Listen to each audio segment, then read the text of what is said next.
got our next speaker, who is Jo Godden, also known as Joanne Godden sometimes, especially in Kentucky for some reason. So Jo is, after a long career working with big fashion brands, Jo is a pioneer of the circular economy. She created the first sustainable and circular activewear business in 2010. And since then, she's been leading on transforming the fashion and textiles industry with enormous social and environmental benefits, particularly for women. So thank you, Jo, for everything you do. And we are ready when you are. Give it up for Jo. Thank you. Woo!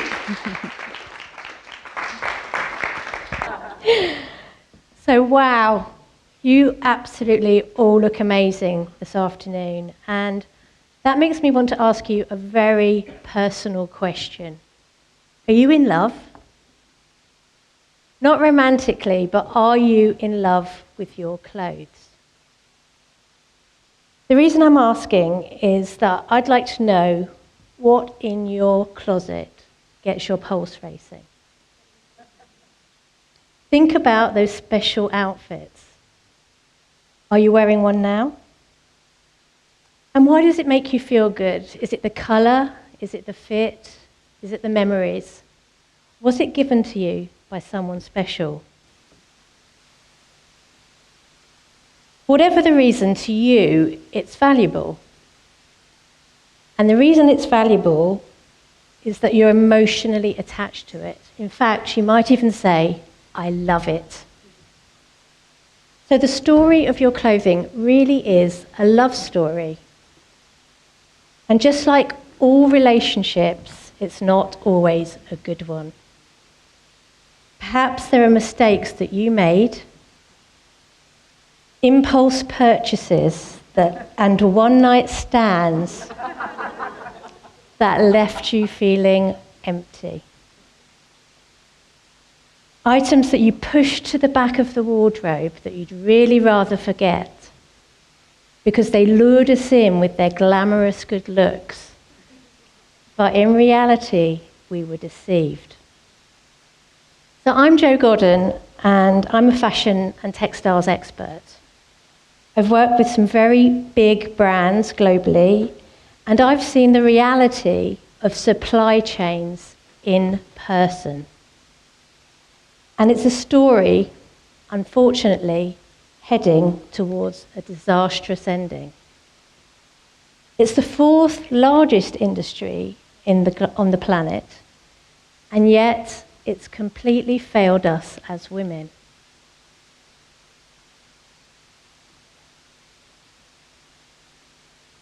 So why is fashion failing women? Did you know that 80% of all purchases made globally are made by women? And that's because we buy for ourselves, of course, and also for all our families. And 80% of the supply chain is actually made up by women. So whether they're picking cotton, whether they're spinning cotton, whether they're sewing garments, or whether they work in retail, 80% of that supply chain and that business is run by women. And in some parts of the world, women are purchasing 80 pieces of clothing per year for themselves. So can you see how important it is that women, as consumers, how important our purchases are, or our purchasing power is on other women's lives? So as consumers, we have that responsibility. So during the 1990s, clothing production went out of sight, out of mind, to faraway countries where we don't see the production, where labour costs and environmental conditions and regulations are much lower or just simply non-existent. And this throwaway culture was started by the supermarkets. They wanted us to buy our clothing in bulk like we purchase food. It's called fast fashion, clothing made quickly, without care, and disposed of in the same way. Devalued, a bad relationship, and addiction. And what about the women workers who make our clothes? At best, they live in economic servitude, not able to earn enough to pay for their own bills. Forced into constant unpaid overtime. And in Southeast Asia, up to 80% of women garment workers have been sexually abused in their workplace. At the very worst, women are trafficked into the garment industry. So I ask you today, this afternoon, how can we possibly feel great in our clothes, knowing that other women have suffered, they've been degraded, abused, and mistreated whilst they were making them?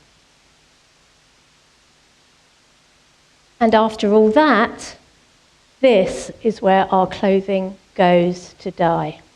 This is the Atacama Desert in Chile. It's a clothing dump so big it's visible from space. 40,000 tons of our used clothing ends up here every year. And fashion's toxic effects are threatening the very biosphere upon which we depend to live. We currently have enough clothing on the planet to clothe the next 6 generations of people. 120 billion new garments every year.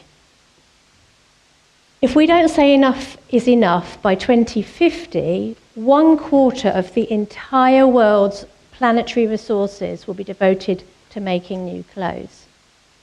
1/4. So is that really the legacy we want to leave our children? So, what did I do about this? In 2010, I started a company called Ruby Moon, and I wanted to be part of the solution, not the problem. I simply could not go along with my corporate lifestyle, fashion lifestyle anymore. I launched my own business that set out to prove that it's possible for clothing to benefit and not degrade, to bring back that love. Ruby Moon is the world's first and only not-for-profit swimwear and activewear company. And we've created a capsule collection that allows you to do more with less pieces. And we call it Gym to Swim. We did it through something called our Circle of Impact. And me mentioned the circular economy earlier, which I'm a huge advocate of. So we manufacture locally using recycled materials, paying fair wages, decent working conditions, considered design, and zero waste. Zero waste because we have actually developed the first fibre-to-fibre recycling system for swimwear textiles, which is actually a revolution in textile recycling. Thank you. But not only does this mean that we can recycle our own swimwear, it means that all the swimwear and all the activewear that have got stretch fibres can also be recycled globally. So it's a technology that uses low carbon, it has no emissions, it's clean, no harmful chemicals. In fact, it only uses hot water. And this is a real game changer. And we're currently looking for investment in order to accelerate this technology globally. We also have a social impact. So we empower women globally in the global south who have no access to finance. We provide small loans that enable women to build or start their own businesses, because where women have an income, they are empowered. So, how can we all bring back the love? And let's all be part of the solution and not the problem. First of all, we need to buy quality, not quantity. So make sure that when we purchase, we ensure durability in the seams, in the cloth, trims. Focus on classic, real style, things that we love to wear. Some people say we can't afford to buy sustainable fashion. But think of it as price per wear. And then wear it 100 times. Prolonging the life of your clothes is actually the biggest environmental impact that you could hope to make. So we need to resist that eye candy and those one-night stands and choose substance and long-lasting love.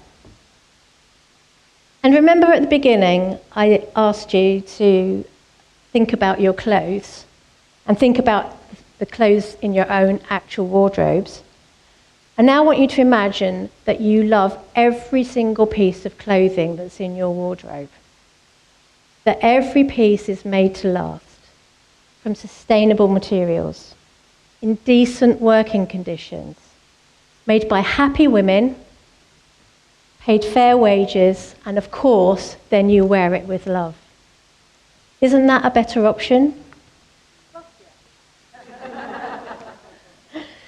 So, it's our choice, right? We have the power of the 80%. Release those women that are held hostage by fast fashion. Let's break up with it.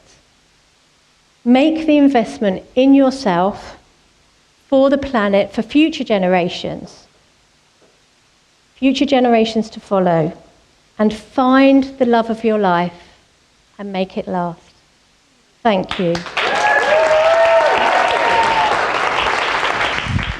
Amazing, Jo. Isn't that so inspiring? What a superhero she is, inventor, changing the future for all of us.